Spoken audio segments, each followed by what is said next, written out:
에스라 6장 19절부터 22절 이제 봉독해 드리겠습니다. 하나님의 말씀을 들으십시오. 사로잡혔던 자의 자손이 첫째 달 14일에 유월절을 지키되 제사장들과 레위 사람들이 일제히 몸을 정결하게 하여 다 정결하매 사로잡혔던 자들의 모든 자손과 자기 형제 제사장들과 자기를 위하여 유월절 양을 잡으니 사로잡혔다가 돌아온 이스라엘 자손과 자기 땅에 사는 이방 사람의 더러운 것으로부터 스스로를 구별한 모든 이스라엘 사람들에게 속하여 이스라엘의 하나님 여호와를 찾는 자들이 다 먹고 즐거움으로 이래 동안 무교절을 지켰으니 이는 여호와께서 그들을 즐겁게 하시고 또 아수르 왕의 마음을 그들에게로 돌려 이스라엘의 하나님이신 하나님의 성전 건축하는 손을 힘 있게 하도록 하셨음이었더라. 아멘. 하나님의 말씀입니다. 그래서 원래 저번 주에는 우리가 못 모였고 오늘부터는 이제 에스라를 읽을 건데 느헤미야도 이제 이어서 읽게 될 겁니다. 2주 안에 와가지고 잘 이제 기억이 안 나겠지만 역대하 마지막에는 어떻게 끝나냐면 고레스 왕이 그 포로 귀환 공동체한테 이 성령 하나님의 그 충만해져가지고 너희 하나님에게 지을 성전을 지으러 가라 하고 자기들이 포로로 가지고 있던 사람을 보내줘. 성전 지으라고. 그래서 이제 고레스는 이방인인데 하나님의 뜻을 받아서 그렇게 보내준 거야. 하나님 성전 지으라고. 그런 면에서 좀 특이한 사람이었어요.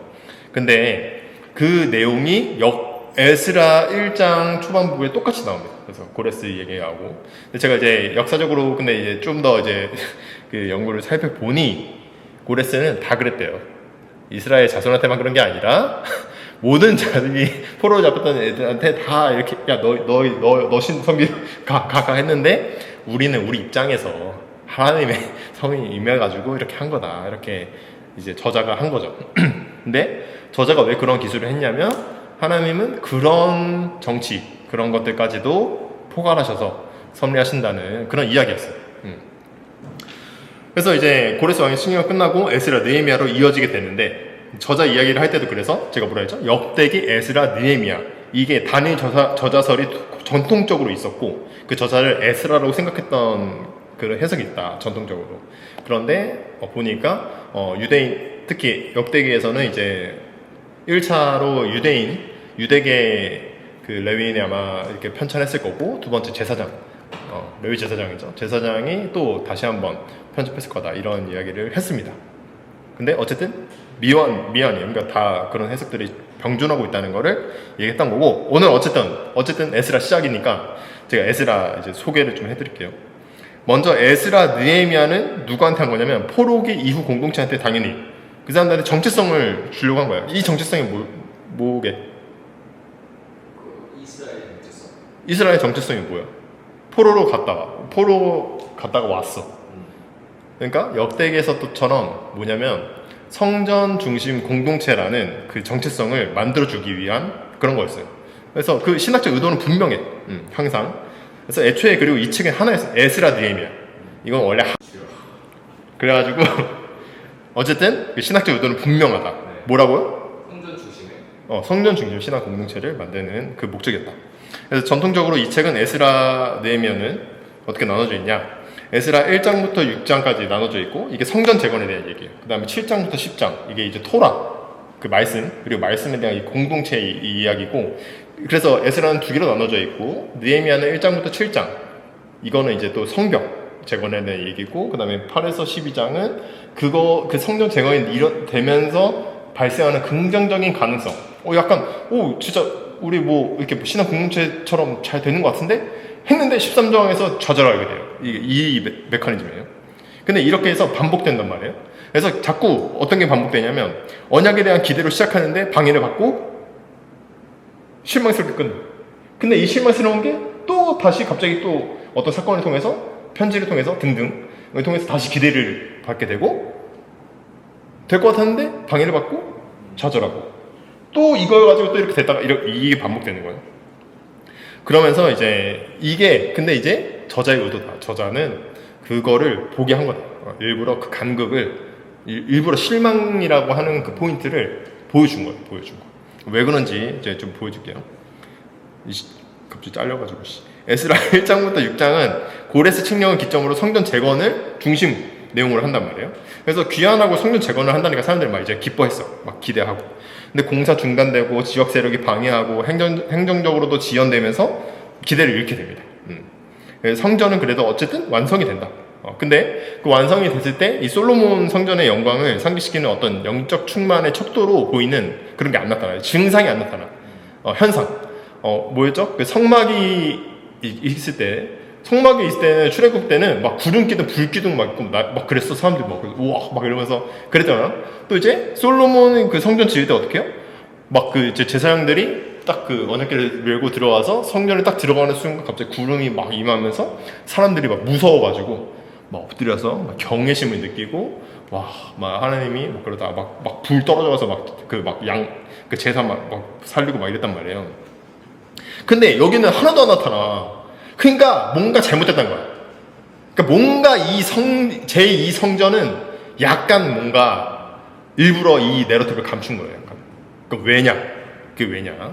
일단은 에스라 3장 1절부터 13절 한번 읽어볼게요. 이게 제2성전이 지금 완성되었을 때의 모습이에요.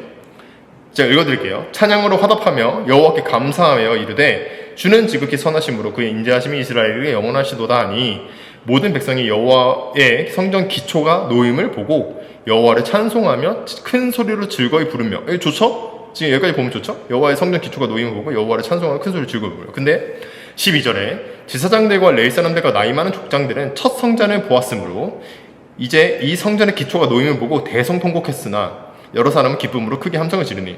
그러니까 나이 많은 사람들 기성세대는 뭐야? 그 1성전을 봤어요. 그러니까 엄청난 걸 봤지. 근데 보니까 이렇게 된 거야.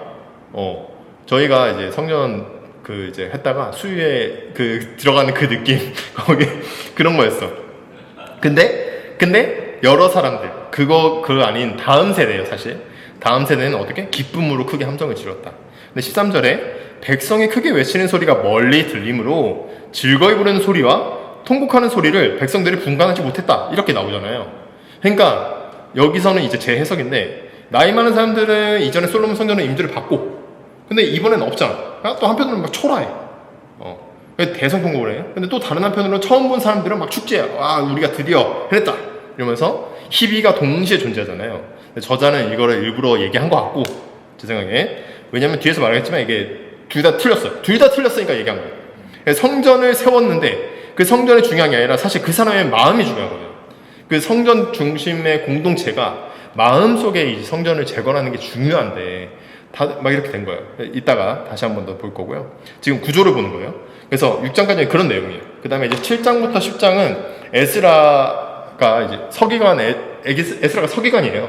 서기관인데 이 바사 왕이 또 보내. 페르시아 왕이 오케이 너희 나라를 위해서 또 이렇게 해라. 하나님을 위해서. 그래서 토라 중심 개혁을 통해서 외형을 지탱할 외적인 것을 지탱할 내적인 기준을 마련하려고 하는 거예요, 사실. 근데 이것도 이제 혼인 문제라는 게 발생해. 이거 다음 주에 살펴볼 건데 공동체를 그래서 내부적으로 개혁해야 되는 필요성이 생긴단 말이에요. 그러니까 이게 어려움이에요, 어려움. 처음에 기대와 다른 어려움이 생겼고, 근데 이것도 내면의 회심보다는 결국에 공동체 자체의 정체성을 확보하기 위해서 그 사람들을 배제시키는 꼴이 되거든요. 그러면서 이제 좀 약간 좀 찝찝하게 끝난다 이것도. 그리고 에스라 끝나. 근데 그러면 이제 느헤미야가 시작되겠죠. 느헤미야가 1장부터 7장까지 보면은 페르시아 왕이 이제 막 제공을 해줘. 엄청 막 너 이거 해. 내가 다 되어줄게. 막 지원 막 해줘. 근데 성전 재건을 해서 막 하거든요. 재개하면서. 외적 안전도 보장이 되고 또 자치적으로 물적인 토대도 이제 확보하려고 막 해. 그래서 막 이제 어떤 도성의 경계가 무너져 있는 거나 이런 것들을 또 행정 구조 그런 것들이 복구가 되고 행정 구조도 이제 재정렬이 되면서 따다다닥 잘 되는 것 같아요. 근데 문제가 또 발생해요. 그래서 노동 착취, 뭐 내부 갈등, 이런 경제적 불평등 이런 문제들, 요새 우리 자본주의가 겪는 문제들이라고 하는 그 병리적 현상이라고 하는 것들이 그대로 나타난다 여기. 그래서 또 좌절해. 근데 느헤미야 8장부터 12장 이거 이제 여기가 사실 어떻게 보면 에스라 느헤미야에서 가장 중요한 거예요. 기승전 이렇게 그러니까 기승전결 했을 때 딱 올라가 있는 딱 그 상태입니다. 왜냐하면 백성들한테 하나님의 말씀을 가르치는 일종의 어떤 사경회를 해요. 사경회. 요새 사경회나 영성훈련이나 이런 거는 다 집회 형식인데 사실 그렇지 않았어요. 평양 대부흥도 원래 말씀 보는 그 자리였고, 제가 알기로. 어쨌든. 근데 그 일주일간에 일주일간. 그래서 여기서 막 말씀 듣고 이해하고 회개하고 기뻐하고 막 절기도 회복되고 외적인 성벽이 있으면서 동시에 그 내적인 영성도 같이 그만큼 올라가서 합을 막 이루는 모습을 딱 보여준단 말이에요, 여기서. 그래서 긍정적인 가능성이 보여요. 근데 13장에서 부정적으로 갑자기 끝나요. 그렇게 됩니다. 그래서 이거 느헤미야 설교할 때 좀 얘기해보고, 결국엔 제가 얘기하고 싶은 건 뭐냐, 반복되는 구조가 있다. 처음엔 기대하고 개혁하고 근데 방해를 받고 부분적으로는 성취가 되는데 결국엔 좌절하게 돼요.